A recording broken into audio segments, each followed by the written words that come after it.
Season 2, Show 2.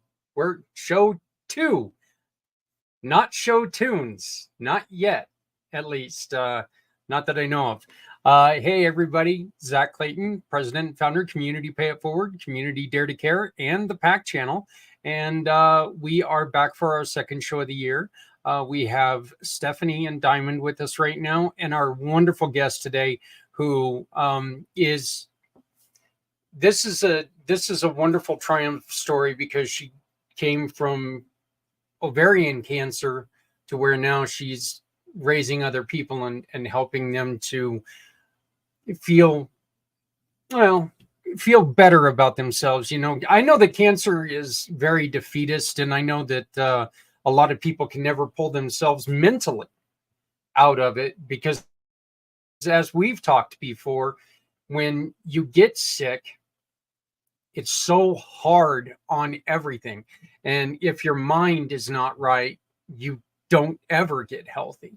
And we're in a system right now where it's really kind of difficult to do that with the way that doctors and the whole system is set up. But she's going to be joining us.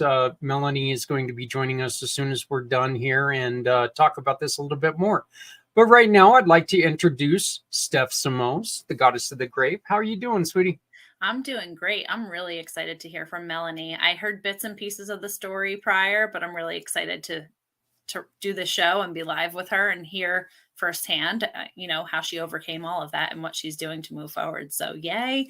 I'm happy to be here. Hi, everybody. My name is Stephanie Samos. I work with nonprofit organizations and people year round to assist with fundraising through One Hope Wine.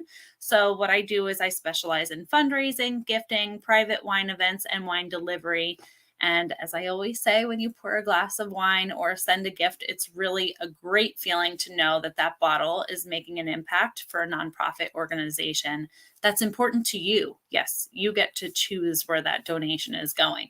Zach and I run a monthly show highlighting smaller nonprofit organizations to help them fundraise, but most importantly, to get their mission out there to more people. So if you're not there yet, you can follow our monthly mission at Community Pay It Forward, One Hope Fundraiser on Facebook. You can easily find it on my link tree that's right there on the screen. Also, it looked like you were going to say something, Zach. I was looking at you. My husband and I founded New Heights Homestead. So we're actually traveling almost 600 miles with our 5 children and our animals, gosh, in just a few weeks, to build a mountaintop homestead from the ground up. So our goal is not only to have a more natural approach for our family, but to be able to support our community and nonprofits that we love through this space. So if you're curious about topics like homesteading, off-grid living, animals, non-traditional home designs like container home builds, and more natural living topics, growing food, you can subscribe to our YouTube channel and come on the journey with us at New Heights Homestead. Through our real estate side of the business, we are also investing in rentals down there, bringing that mission with us with a focus on veteran housing, as you guys know. But this mission, what we're here for today, is really important to me because in the last few years working in the nonprofit space, I've learned so much about where our systems are lacking in support. So I truly believe that education and resources for those needing assistance is really important to bring the number of losses in the other direction. So with all that said, on to Diamond. I can't wait to hear from her, and I'm just excited to be here. Thank you so much, Zach, for having me. You know, our halfway show is coming up this week, and I have a strange feeling it's going to be a really, really good show. You know, I mean, we've had a lot of really good shows, but I just have a great feeling about the interview that's going to happen and the responses we've got that we're going to have this week on Wednesday. I think it's going to be a really, really good show. Don't you? I do. I feel like, the topics that are being spoken about, those people, the organization, everything, definitely check it out because it was a great interview. Yeah, hint. If you didn't get the hint, we kind of pre-recorded the show. Yeah, we pre-recorded it because one of our guests was out being a world traveler right now, so she's out spreading the great word of the human contract. So it's So we recorded on Saturday, and it's really a fascinating show. So, Diamond, it seems like we haven't spoke to you for a year. I mean, like a whole calendar year. It seems like forever. Where have you been? I know. I was like kind of hiding in the comments for a while because I wasn't like able to be on camera, but I'm here. I've been looking forward to this all day, to hear just Melanie's story and to be with you guys. I was half expecting, oh my gosh, I can't remember his name, but I was half expecting him to be here, but it's all good. We are all family. We are all here in spirit. You know, the first post I saw this morning was your post about, you know, your feeling, a beautiful picture of you, and where you were just talking about how you were feeling inspired and feeling great, and it made me smile because, you know, it's just your posts are always so inspiring, and they just, there's a lot to them with very little being said, which I think is great, because I'm that guy who it takes me 43 words to say hello, you know. So you're just the opposite. I'm appreciative. Thank you. I'm like, whew, you can never know with the algorithm what people are thinking, because like some people see it, some people don't, and it just makes me happy to know that I'm like a positive force in the world. Like that's my leading question for 2024. It's like, how can I be of greatest service to the whole? My thing is, Diamond, I think you ought to just keep doing what you do, because I think you do a great job. Why don't you tell us a little bit about Diamond Drip Consulting? Yeah, so that is my company. And what I do in that is I have recently switched my title to intuitive business healer, because that just feels more what I'm doing. Like I assist and empower women to make aligned business decisions, and that stems from just a deeper awareness of self. I've been doing a lot of work in my absence with human design, which is this amazing tool that just, it helps you see areas in your life where you maybe let fear take the wheel instead of being able to trust that like innate voice, that innate wisdom from within that society tells us is not enough, because they want us to seek answers outside of ourselves. And it's been a really cool journey. Just one, using the tool on myself, because it's helping me heal some just childhood wounds. It's also a great tool for parents because it's helping me understand my 6-year-old who cannot tell me what's going on in that little mind of hers. And just helping other parents to see, you know, and understand their children. So Diamond Drip Consulting, it has a number of programs. The main one right now is again, helping women with their business. I deal a lot with technology and branding and marketing. So making sure that you have systems in place that allow you to do what you love and leave like the tedious emails and the text message reminders and the funnels to technology, because that's what it's there for. You plug it in, you do the ones and zeros, and it can't do what you do, which is provide an awesome transformation. So that is me. Thank you. Well, you know what? I've learned a new respect for you guys with small humans again, because you know we're taking care of a 11 and a 5-year-old right now. My wife's best friend is having surgery in. She had surgery in New Mexico, so her kids are up here in Colorado, and then it goes to -8 degrees. You know, these kids have never. They were born in Wisconsin, but they've been in New Mexico for like 5 years, you know, and all of a sudden we get this drastic weather change. And so, you know, but like it's a whole new respect, because I kind of forgot what having kids was like. All right. My child, my baby is 22 years old. And now having these young humans running back around the house is kind of a weird thing. You know, I'm used to being the one who's immature. Okay, I still kind of am, but I mean, still, it is a whole new life. So, well, ladies, again, I'm excited for this. We talk a lot about how we want to make sure that we focus on every aspect that we can with mental health. And I truly, after my accident, the mental health side of recovery was probably damaged even more than the fractures in my skull, my face, and my neck.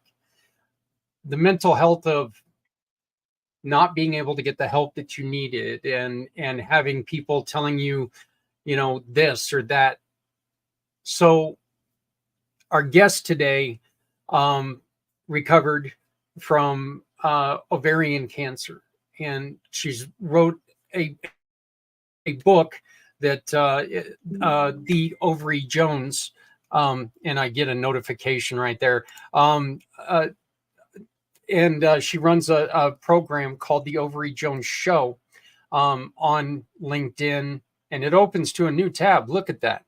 Wow, thank God I did that. But her show is actually on on YouTube. So, but you can go there. So let's just go on ahead and bring her on. Melanie, how are you? I'm well, Zach. It's so good to see you and Stephanie and Hyman. Thank you. And everybody. I appreciate having me here. Yeah. I know I left out a whole bunch on your on what you do, because you do a lot. You do a lot to help people. You go and you sing and lose your voice. I do not sing.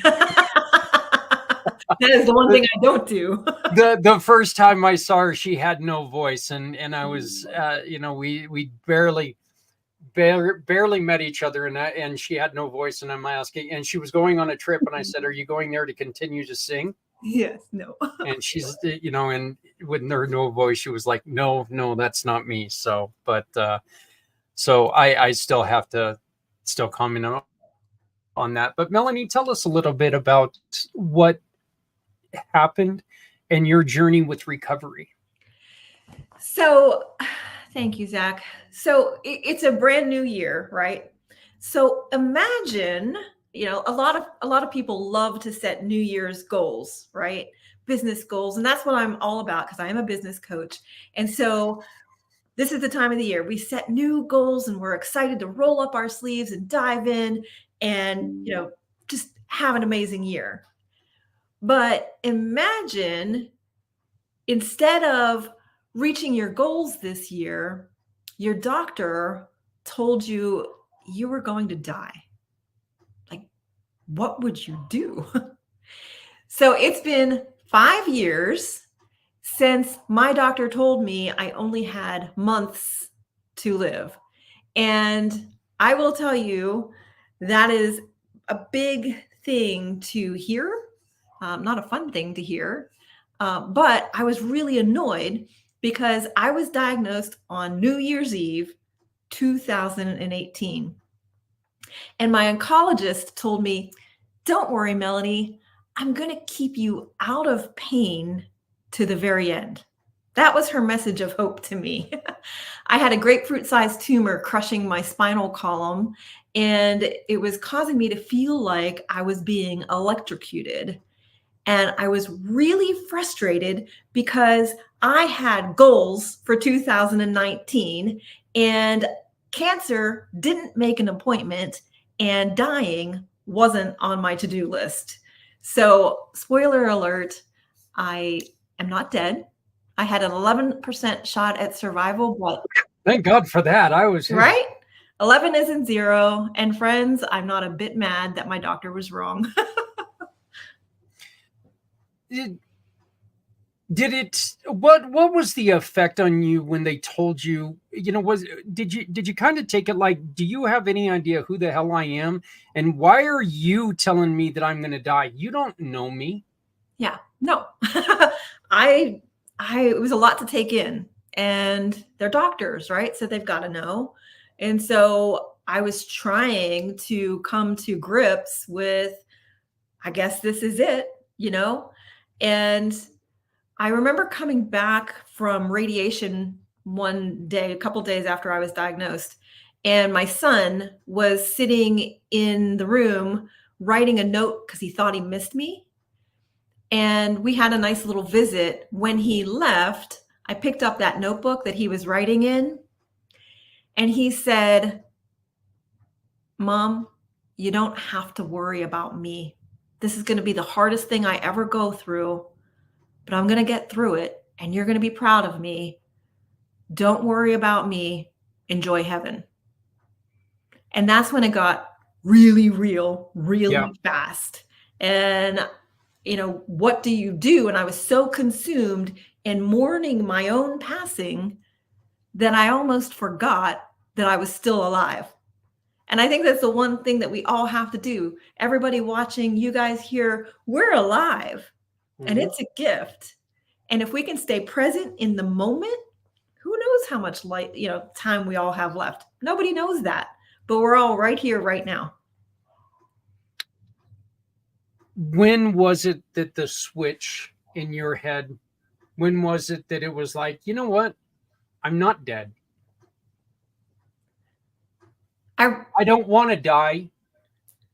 I'm going to make a change to things. And what was it that brought that on?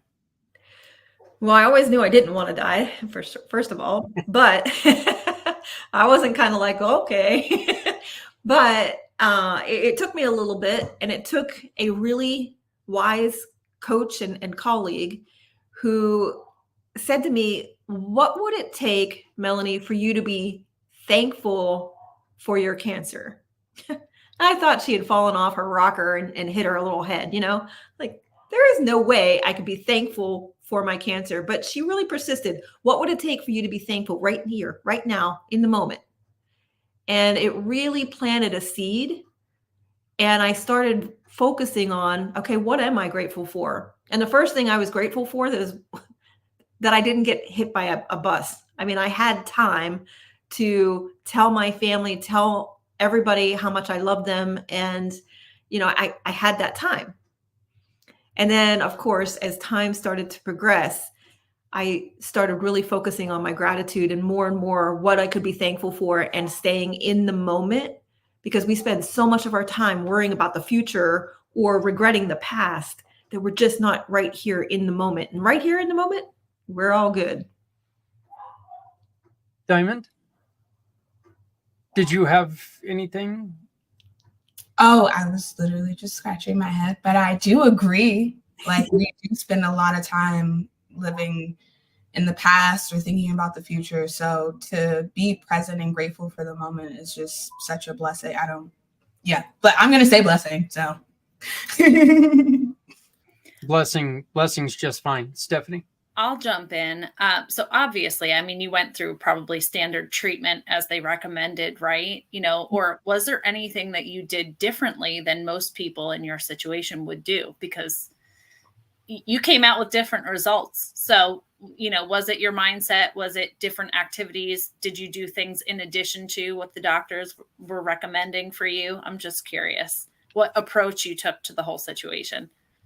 Yeah. So I always say that I am here because God hasn't called me home yet. Right.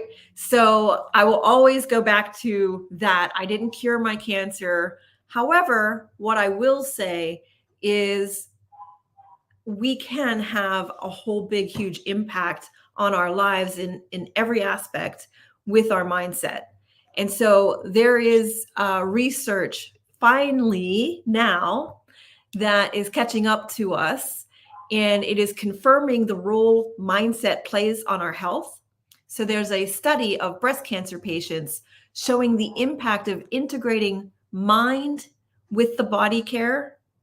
And those patients who focused on their mindset and did all the things, the bulking surgery, the chemo, the whatever, we've got great doctors focusing on our bodies. But when we integrate the mindset piece of that and really work on the mental health side, those patients had a 45% lower risk of recurrence and a 56% lower risk of dying from breast cancer. So the research is catching up with us. And I always say, what did I do differently? I was so blessed. I always say my career saved my life, because I had been working on mindset with my clients and with myself for the years leading up to that life quake. And I hate to think where I would have been if I didn't have that one coach challenge my perspective and help me stay in the moment. What was the first thought when you heard you're cancer free? Well, I don't know. So with a cancer diagnosis like that, a lot of times people never really feel completely out of the woods. So when you live, it's called NED, right? For those of you that have had people that they know gone through cancer, if you've gone through cancer yourself, it's no evidence of disease. And so there's all kinds of feelings. And this is kind of something I've been focusing on with my podcast lately, is the survivorhood, because we have a lot of feelings dealing with the diagnosis, but we've got all kinds of people helping us through all of the battle. But when we get that survivor title, then everybody, suddenly kind of gone. We don't have a team of oncologists anymore monitoring our every thought and move and, action. So we're kind of on our own. So coming to terms with the survivorhood, there's a lot of survivor guilt. There's a lot of emotions. It's a new ball of emotions that you have to kind of unravel. I can't say that it's like, it feels great, because it does, but it changes you. And so you see things through different lenses from now and forevermore, right? And it can either make you better or it can make you bitter. I've just been working on making it better. And, I wrote my book and focusing on helping people through it. And that gave purpose to my storm. You want to tell us a little bit about your book? Sure. It's called Becoming Ovary Jones: How to Fight Cancer Without Losing Your Mind. And when I got through, when I rang the bell, so the last chemo treatment, you ring the bell and it's kind of a moment, right, that you have. And that evening, the day that I rang the bell, I went to a banquet for my son who was graduating, and we were seated randomly at different tables with different families. And so I got to talking to the guy across from me, and I just said, "So what do you do for a living?" And he said, "I'm a gynecological oncologist." I said, "Of course you are, because I can't get rid of you people." And I told him that I had just rung the bell that day. He made fun of my, just, in kindly, but teased that he could see my wig. And it wasn't that great of a wig. I trust me. But we got to talking, and he commented on my attitude. And I said, well, it just happens to be that I am a business success coach, and we work a lot on mindset. And of course, the old saying, attitude determines your altitude. So attitude's a big part of it. And he said these 3 words that I never forgot, which is mindset impacts outcomes. And that was the first time I had ever heard that stated so clearly. And so I challenged him on that, and he doubled down. He said, mindset impacts outcomes. And I thought, why am I just learning about this the day I rang the bell? Why didn't I learn about this when I was just newly diagnosed? And so it has been my mission ever since to be talking about mindset impacts outcomes in every aspect of our life. And I have been banging that drum ever since. What, with those 3 words, what was the biggest change that you felt? Like when you started to initially use mindset affects outcomes, what was the first thing that you felt change? So Zach, what I felt when I heard those words, because again, it was at the end, what I felt was confirmation. And I thought, exactly, that's what I've been talking about, right? And so I could feel it early in the diagnosis when I started to make the shift from woe is me, this always happens to me, some of the inner critic mindset pieces that we all kind of wrestle with, doom and gloom, to what am I thankful for? How can I stay present in the moment? What can I do to for other people? There were a lot of things, actually, is kind of what the whole book is about. But the feeling is night and day, because instead of the negativity, you're tapping into, I'm still here. I still have purpose. Until I draw my last breath, I still have purpose on this planet. And when you have a purpose-driven life, it's just different in a beautiful way. Ladies? Oh my gosh, I'm just like loving it so much, because this is exactly like the work that I've been doing, like uncovering that link between the mind and the body, and how the mind can just like, especially once it's been conditioned, like I literally read today that for generator children with sacral authority, they're supposed to respond with like and sacral sounds. But in this society, we've been conditioned to believe that those are impolite.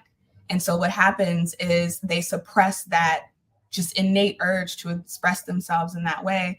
And it develops into like thyroid issues, because their voice is like, literally they're having to like resist this innate purge. And like those instances of kind of like conditioning and trauma to the body at that young age, as we like mature, like that shows up as health issues. Mm-hmm. It shows up as, you know, all of this. So it's just one of those things where it's like, I am like so happy that like you had already started the path of like mindset work with the business success coaching.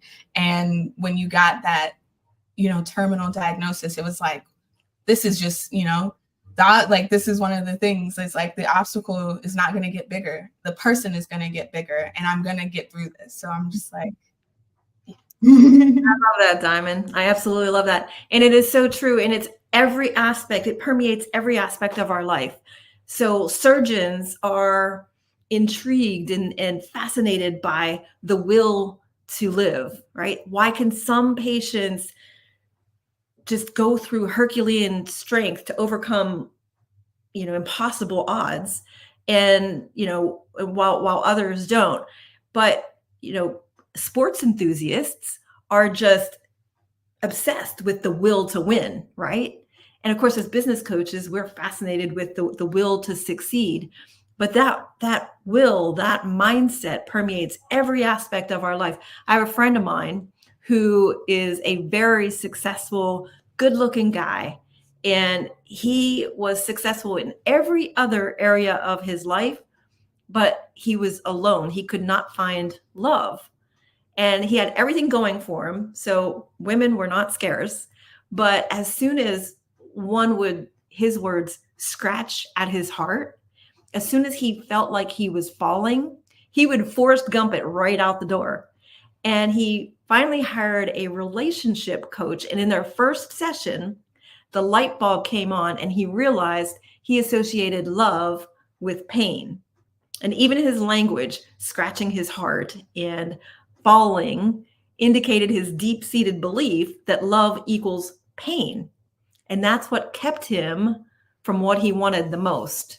So every aspect of our life is impacted by our mindset. And I'm just so fascinated by that.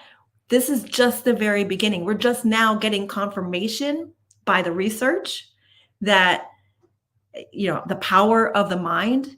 So this is all we're going, I foresee, you know, this is Martin Luther King Day, right? So I have a dream that as we move forward into the future, we're going to learn how to harness the power of our mind more and more and more. And I can't even imagine what we're going to be able to accomplish and what we're going to be able to do and how healthy we're going to be able to be harnessing the power of our mind. I'm excited.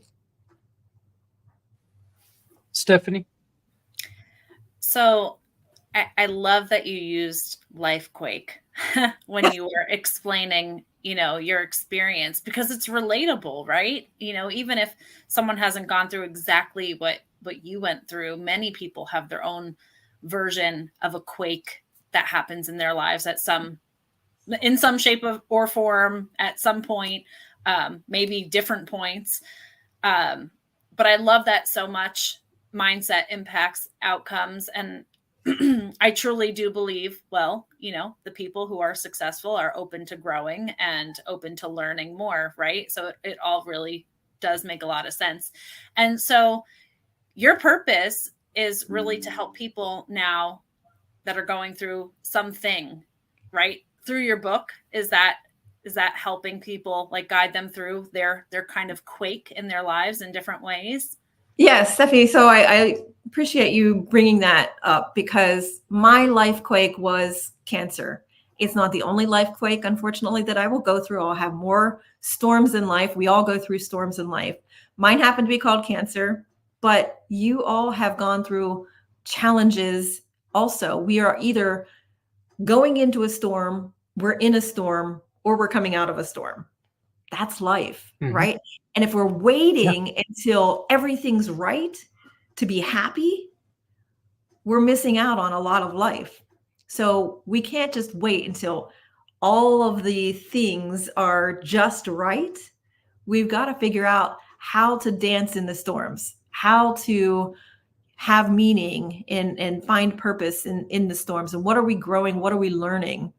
So, and I appreciate you also, Stephanie, bringing up my purpose, because writing Becoming Ovary Jones was definitely something that, talk about mindset. Anytime you're writing and you're pouring your heart out, you always have that little Miss Mediocrity whispering in your ear. Nobody's going to read this. Who do you think you are, an author? And I kept flicking Miss Mediocrity off my shoulder day in and day out. And I was like, if just one person reads this and finds value in the words that I pen, then it's all worthwhile. And I will say, I didn't expect it to become an Amazon bestseller. I didn't expect people to write messages. Like, I never even thought, when I've read great books before, to look up the author and track them down on social media. So I was really surprised. The first message I got was from a woman named Keisha, and she's from the UK. And she wrote, "You got me through my darkest days. Love to you, Miss Ovary Jones." And I have memorized those words because they meant so much to me. And it didn't matter if I never got any messages ever again. That one message, Keisha, was the one that I wrote that book for. And it's just been incredible. So my purpose on this planet is to become while helping others to become, because we're always becoming. There is no finish line. So, and every year I kind of play around with what I'm becoming. So I am becoming resilient. I am becoming impactful. And I'm ultimately becoming more and more fulfilled every day, every hour. And I'm helping others become resilient, impactful, and fulfilled. So unfortunately, my internet is starting to fluctuate due to this wonderful weather the United States is going through. So if I lose you guys, I'm sorry. I will get back in as soon as I can. But I'm loving this conversation. Tell me this, Melanie, what is a New Year's resolution like for you now?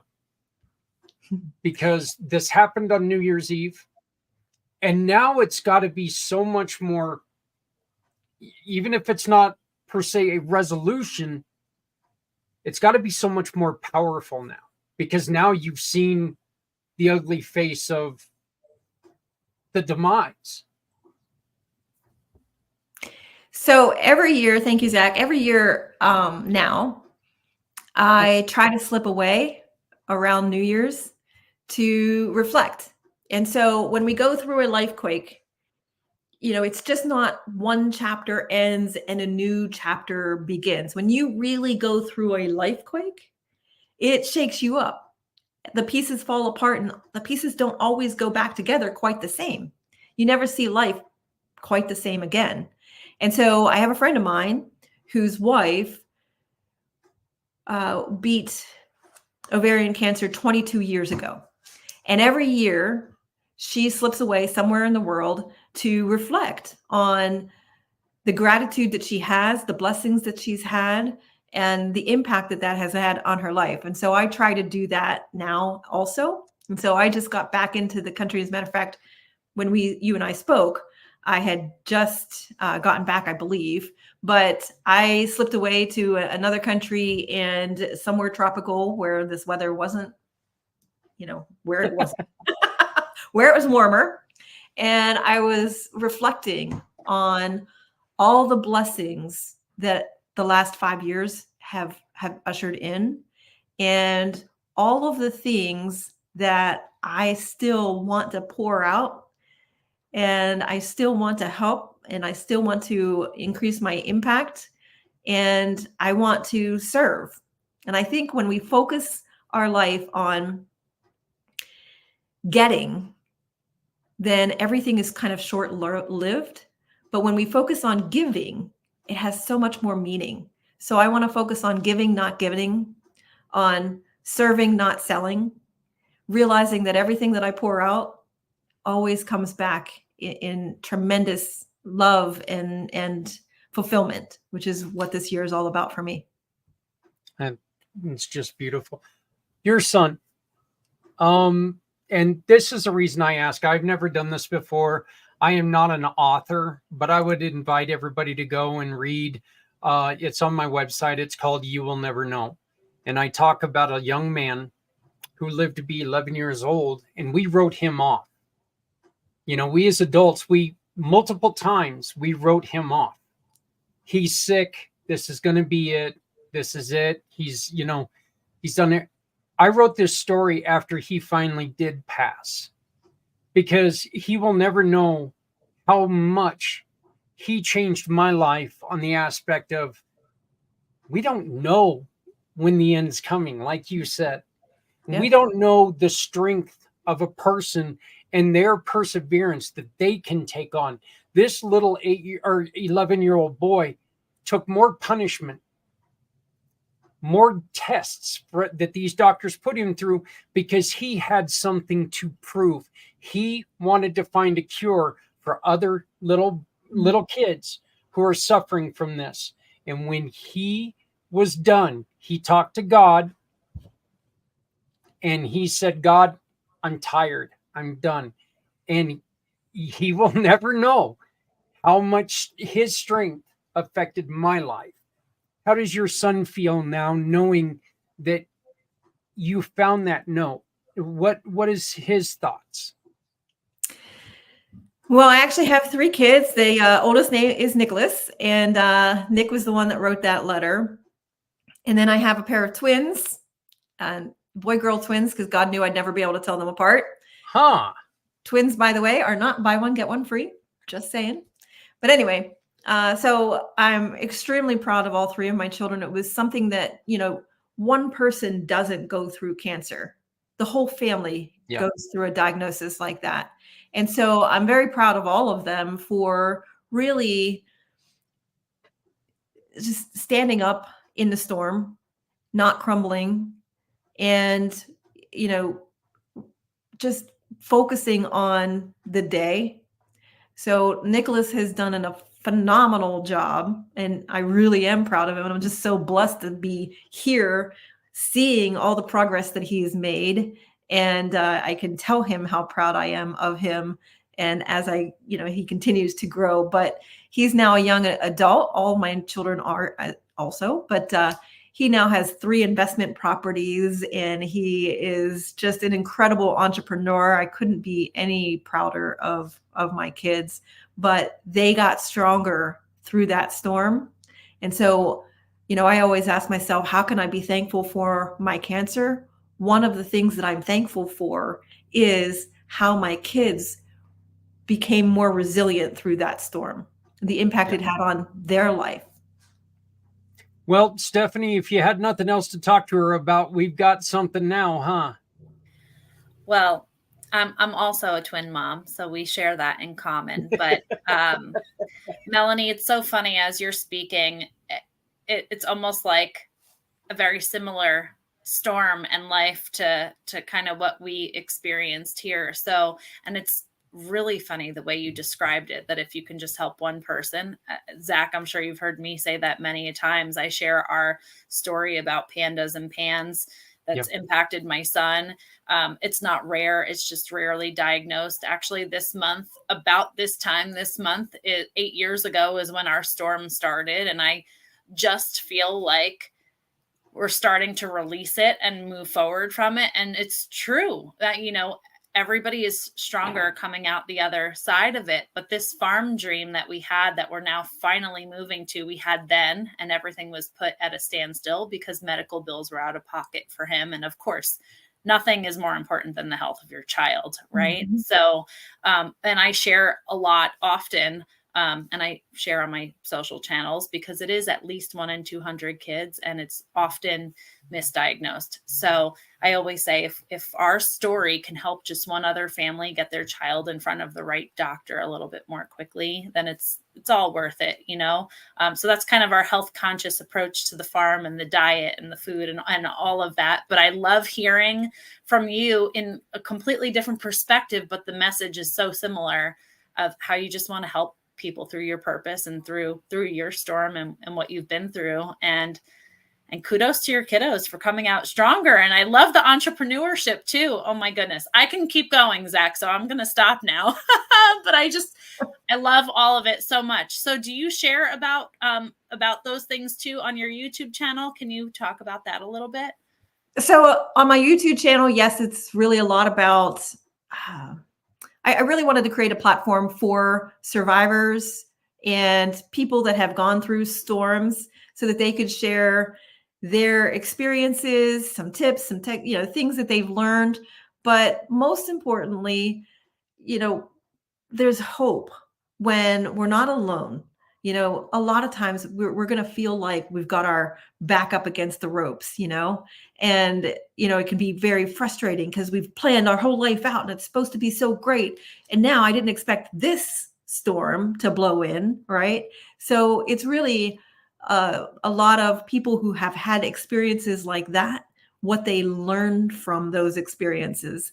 And what I have found that so many survivors have shared was they were thankful for that thorn in their side. They were thankful for that storm because it shifted their perspective. And in many cases, they changed the trajectory of their career, or they changed something about themselves. And they now live on purpose, much more intentionally, grateful every day for that storm. So, the pieces don't go back together exactly the way they fell apart. They go back differently. And it's the storms in our lives that we learn from, and the storms that we can share to help other people too. So Becoming Ovarian Jones is on Amazon. Anybody can pick that up. The podcast is really just trying to let other people share their stories and share the lessons they learned in the storms of life. Because when we're looking for them, we can find the silver linings in all of the storms that we go through. But sometimes we have to look for them. There's times, and there's not a single person on this screen right now. There's not a single person that's watching this that's not went through something where their first thought was, how am I going to get through this? What the hell do I have to do to get through what I'm going through? And persistence, and just not giving up, not giving up. Going ahead, please. Well, we're also better together. So research shows that the Holocaust survivors who actually talked about the ugly, the worst of it, and they actually talked about it, they did far better rebounding. So talking about it, sharing it. And I would say anybody who feels like you've got your back up against the ropes for whatever reason, how can you be thankful for this thorn in your side? And I know right away it's hard to come up with something, but really challenge yourself, dig deep, and find things that you can be thankful for in the moment. I had a client about 7 or 8 years ago got into coaching. And it's always fascinating to me why people get into coaching. You know, some people want to grow their businesses. Some people, you know, want to manage their day better or have less stress or whatever it is. But Carrie got into coaching and she was in her mid 60s. And so a lot of times people get into our coaching program because we're really big, honestly, in financial advisors world, mortgage, insurance, like sales, heavy sales related, you know, very, very corporate. So when Carrie got into coaching, she was in her mid 60s and her husband had just passed away recently of 40 years. And she got into coaching in September. I said, what is it that you want from coaching? And she goes, well, everybody tiptoes around me and I need to figure out how to go into this next chapter, being a widow. And my career, she was in mortgage. She's gotten a little stale for her. So I want to fall in love with my business. I want to find passion in my life again. I want joy. I want peace. And I want to succeed in my business. Her business is kind of like, had trickled off, you know? So anyway, she got into coaching in August, I think it was August, September. And before we know it, it's the holidays. And I knew it was going to be really, really tough on her. And so I said, Carrie, let's talk about gratitude. I want you to come up with 22 things that you're grateful for. And she sent me an email a couple days later. She said, I could only come up with 12. And I wrote the most difficult email I have ever written, 3 words. And it said, dig deeper, Carrie. I was so nervous to hit the send button because I was like, oh, I pray and hope she understands the compassion that I have for her right in this moment. And about 2 hours later, I got the reply and I'm like, oh, too soon. It's like the jury's coming back way too soon, right? And I was nervous to open up that email. And I opened it up and she said, wow. She said, I got home and realized how thankful I am for the automatic lights that I didn't have to fumble around in the dark. She said, I let my dogs out and I realized how thankful I was for my fence that I didn't have to go out in the cold and accompany them. She got out her vacuum cleaner and she realized how grateful she was that she could still keep her own house. And the list went on and on, much past 22. And so, you know, in that hospital bed, I had to say, dig deeper, Melanie. And it was hard to come up with 22 things that I was grateful for in the moment. And so what I will say to anybody who's going through a life quake, come up with 22 things that you're grateful for right now, because they're all over the place. We can program our mind to see the good, or we will see the bad, because we have negative, we see the negative much easier than we see the positive. We have to program ourselves to see the positive, right? So program yourself to see the good. If we're looking for the good, what do you think we're going to find? We're going to find more good, right? But it's easy to do, but it's also easy not to do. And most people don't. But let's be uncommon. Let's search for the good. Let's find things to be thankful for, even when we're up against a life quake. Diamond, let me ask you, you also are a coach, and what are you hearing right now? I would love to get your thoughts on what you're hearing and maybe comparison or even contrast. Yeah, no, I was literally just listening to Melanie just now, and I was like, because in the last year of coaching, I've been very much a proponent of metrics outside of the self. So like, you come to me at the beginning of 6 months, you don't know what you're doing. By the end, you're going to have measurable results. You're going to have an online presence. You're going to have these things. But mindset work has always been something that I knew was important, especially with like my journey in overcoming depression. Like, it's super important.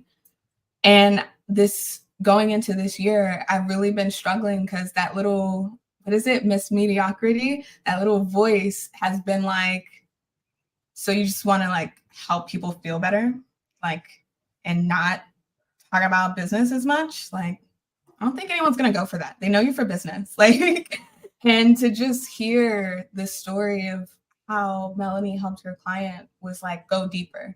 Like sometimes people just need that little extra push when they don't think that they can dig deeper or think of the positive or whatever it is. Like that can be so crucial for somebody. And it's just honestly like, besides the fact that you like, you know, beat cancer, like that's amazing in itself, but just the work that you're doing, just as a success coach in this work is so beautiful, and it's needed. It's one of those things that I feel like every business coach should do a little mindset work. We don't always. In my case, it was because of fear, because I didn't think anybody would, you know, listen to me. But it's so important and it's so necessary. And I'm just like all of the love right now. I love the little graphics you've got going. That is so cool. What did that mean to you, Melanie? Well, I just want to really encourage you, Diamond, to lean in, because mindset impacts every aspect of our life. Mindset impacts outcomes. Mindset impacts income. Mindset impacts everything. So as a business coach, if somebody's goal is to, you know, double their income, we can reverse engineer. We can, you know, figure out exactly what they need in order to do that. But if they have fear, or if they believe that they can't do it, they're not going to do it. So we have to coach them on mindset, because otherwise they're going to get up and, you know, to the batter's box and think, oh, I hope I don't strike out. Right. And if they're going at anything with that kind of apprehension, they're going to strike out. Right. So if we really want our clients to be successful, we have to lean in, and we have to understand that mindset is what's going to make them or break them. And it's, of course, their habits, but all of their habits are intertwined with their mindset. If they believe that, oh, I can't really be more efficient with my time, or I'm not a morning person, or I like to just be spontaneous, all of those beliefs are impacting their business.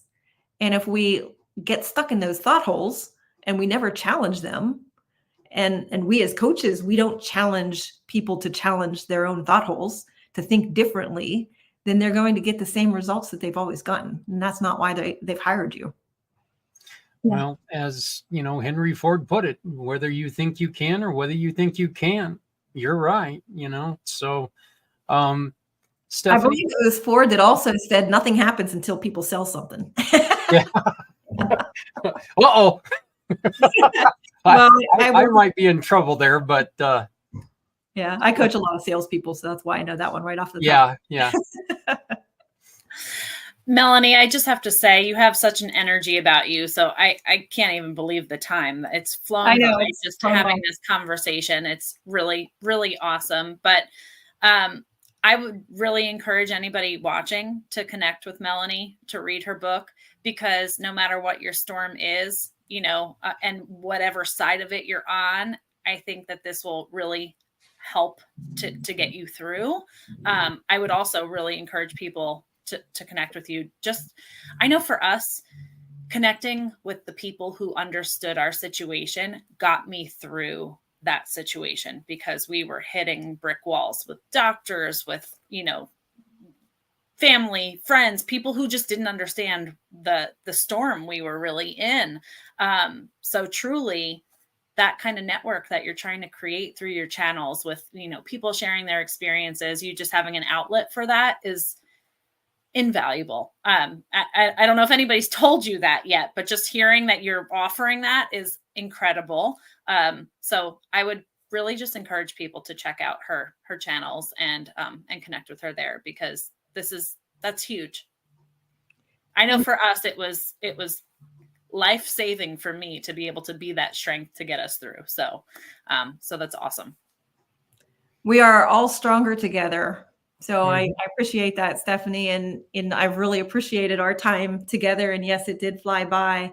But what I will say is, we have a human shared experience, and nobody escapes without going through storms. And that was one of probably the most fascinating, or dare I say weird, comment that I got about my book was from people that didn't have cancer. And they were telling me how much they got out of reading my book. And I'm thinking to myself, well, why did you read it? Like, I don't know. But it is true. We all go through storms. For me, the big one, it was called cancer, but we all go through different storms. We all have to do the same thing, which is build up a healthy, strong, thriving mindset. And if I could leave you with one thought, it is, we are just at the very beginning. Research is catching up to us, but focus is power. Mindset is so powerful. And if you want to level up your business, if you want to be healthier, if you want to, whatever you want to do, it's going to come down to your mindset. So 2024, brand new year, let's crush some goals and see what kind of an impact we can make in our communities. We say it every show, no one needs to go it alone when we all come together. This is the perfect way to, unfortunately, have to bring this show to an end, because again, this show just needs to be longer. That's all there is to it. Unfortunately, we're all a little busy. I do want to bring this up, and I brought it up, in which you all will hear it on Wednesday, but I brought it up with our last guest. I met Melanie right here on Event Raptor at 2:00 tomorrow, Eastern. They have a meeting. Go to this website, get into that meeting, because you meet some wonderful people. You hear some wonderful stories. And if you're a podcaster, if you're a storyteller, if you're a speaker, it's a free networking program, and there are people from everywhere. And they're not paying me to put this up there. I'm putting this up there because Melanie, our guests from Wednesday night, I've met these great people from here. Everyone has a story to tell. We need to make sure we're telling each other stories. Melanie, thank you for coming and telling us your story. Thank you so very much. I appreciate it. When does your show air?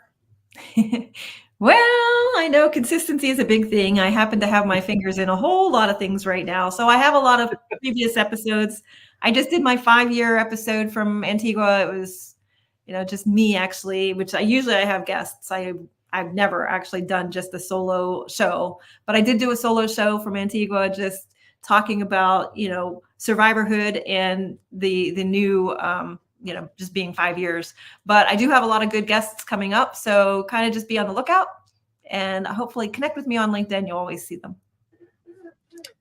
All right. Your LinkedIn is, wrong one. All right. There you go. So there's your LinkedIn. People can always get a hold of you. So Stephanie, before you have to disappear, what have you learned today?